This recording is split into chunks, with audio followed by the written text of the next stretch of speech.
আমরা এই প্রজন্মের ছেলেমেয়েরা ভাগ্য করে দুজন আইনমন্ত্রীকে পেয়েছিলাম।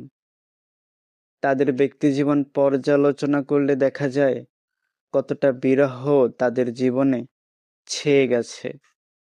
সাবেক আইনমন্ত্রী আনিসুল হক, যার স্ত্রী মারা যাবার পর তিনি আর কখনো বিয়ে করেনি। স্ত্রীর সাথে তার সংসার হয়েছিল মাত্র ৩ বছরের।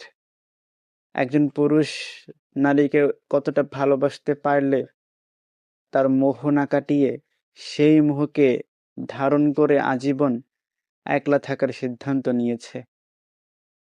সাবেক আইনমন্ত্রী মূলত সেই প্রমাণটাই দিয়ে গেছেন।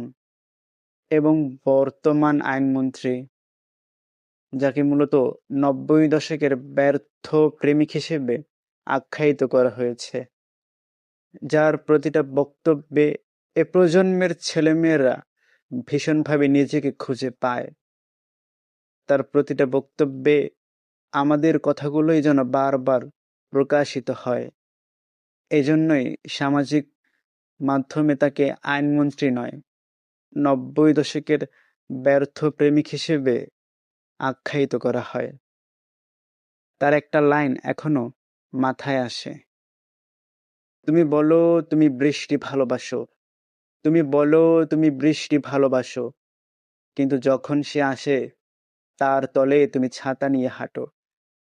তুমি বলো তুমি রৌদ্র ভালোবাসো, তুমি বলো তুমি রৌদ্র ভালোবাসো, কিন্তু যখন সে আসে তুমি ছায়ার সন্ধান করো। তুমি বলো তুমি বাতাস ভালোবাসো, তুমি বলো তুমি বাতাস ভালোবাসো, কিন্তু যখন সে আসে তুমি জানালা বন্ধ করে দাও, দরজা বন্ধ করে দাও। দুই আইনমন্ত্রীর জীবন আমাদেরকে ভীষণ উজ্জীবিত করে।